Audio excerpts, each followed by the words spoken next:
So here you can see we are right by the River Severn, very nice. However, the river raises its level quite considerably during the winter and comes over the wall into the garden, and in fact in a peak flood it's in the window level here, it's this high, which is why we've had to do a lot of work to deal with that. So let me go inside the house and we'll show you what we've been doing to make our house flood resilient. So we bought this house about 10 years ago, 2016, and we are well aware that it floods in here. The River Severn is just outside here. At the time we bought it, it was flooding at a frequency of about once every 7 years. And we thought, okay, we can handle that once every 7 years. It's actually about every year now. The flooding level comes up to, it would come into the house. So we did some work initially to try and protect ourselves from flooding. The main things we did were we raised the floor level. In fact, we filled the whole floor with concrete. So it used to be like a cavernous cellar underneath, which would fill with flood water.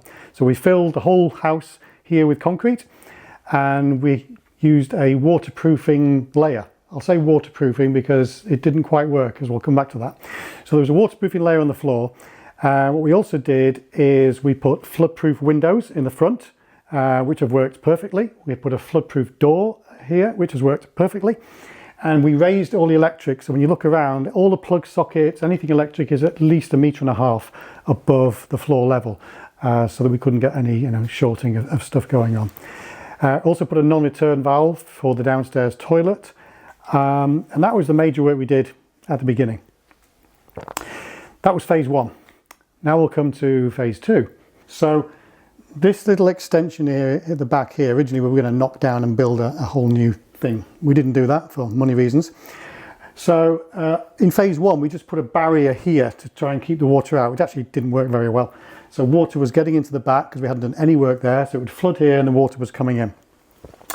So phase two, what we did, when we decided to keep this here, we took away the inner wall that was originally here, and we put the same concreting. We raised the concrete level of the floor here, but we did something different. So the waterproofing that we'd done in here, we knew wasn't working properly because some water was still getting in. Not a lot, but it was getting in, and we were getting water inside. So we used a product called Costa. It's like a waterproof aqueous slurry. You mix the whole this stuff together, and it was applied all over the concrete area and up the walls for 1 meter high.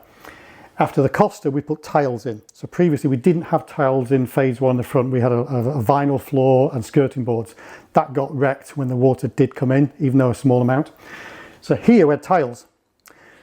We also put this door in place here. So we put a flood door at the back, which has worked perfectly.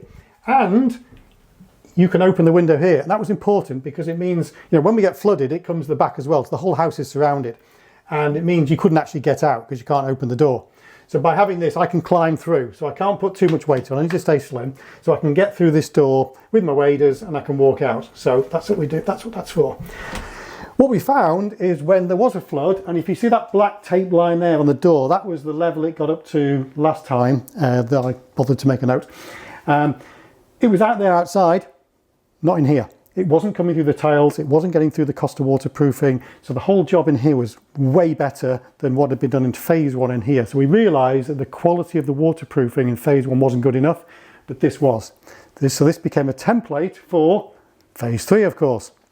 Okay, so phase three, which has been quite a significant project, is we decided to raise the floor again.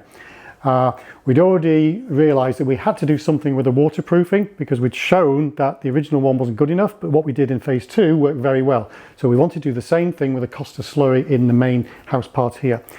So if we're going to do that, we might as well raise the floor again because there was about that much we could raise, and that's about the limit we can go. You couldn't go any higher. So that's what we did. So we've put another layer of concrete, we've raised the floor like this, and this time we've used a Costa waterproofing slurry, same as phase two, 2 layers. There's a layer first, then we've put underfloor heating, then there's another layer, and we have some epoxy paint as well, waterproof paint, and then we've put tiles. So previously we didn't have tiles in the main house, we had a vinyl floor and we had skirting boards. Anytime water got in, that would just ruin the floor and the boards. Now it's all tiled, as you should be able to see on the tiling here. And we also took a wall away, so there was a wall away here. And what we found is that every time it flooded, water was coming up underneath through the foundations, through the wall, and it was leaking out from the sides of the wall. So we took the wall away, and therefore everything has been sealed where there and with the waterproof slurry. And we found lots of gaps and holes. There were all sorts of gaps and holes around the edge where it proved to us that the original waterproofing just wasn't done properly. It really has to be done in a very professional manner. Now I'm very confident. It's all the holes have been sealed. We've also put fillets in. So if you want to get a wall and a floor like this, you have this section here, which is a bit of a weak point. So you put a cement, like a curved piece on here. So we've done that all around the walls. We put the tiles, which you can see, and we've taken the tiles up to a height so that if we do have to clean with a hose pipe in here, then it doesn't matter if something's splashing on against the wall. So by taking the wall away, of course, we needed a new staircase. So we changed it to this one, it's a floating stair. But the key part is here, because it's sitting on a plinth, and the plinth is not drilled into here, it was concreted on. So there's nothing to break the seal of the original floor. This plinth sits on there and the stair sits on the plinth. There's also a gap at the side there, so that if water does come in, it won't just sit as a pool, it can just flow down the side.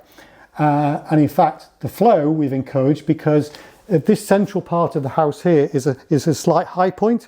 We've actually got a very slight incline going away from the centre towards the front and the rear of the house where the pumps are positioned. So any water should flow nicely easily towards the pumps. We've also raised the kitchen. So we put a new kitchen in because everything had to come out and we had to go and live somewhere else. And the new kitchen is all on steel legs. So it doesn't matter if water does come in. All our furniture, most of it we will not move because everything's on metal legs and it's all waterproof. So there's almost nothing to move. So when a flood comes, there's not much we need to do except connect our pumps, which we're going to come to now. Okay, so very important thing is the pumps. So we've raised the floor, and actually it's about the level of this little knife here. So this here was the original level at phase one. We've taken it to this level, of course, because the higher you go, more chance of keeping the water out. So this becomes a sump well. And the pumps previously used to be in the garage, and I would have to bring them in every time there was a flood coming, and if I wasn't here, that was a problem, of course. We didn't want that. We wanted the pumps to be permanently positioned. So we have one pump at the rear and we have one pump at the front, and it's inside here. So it's in this little box.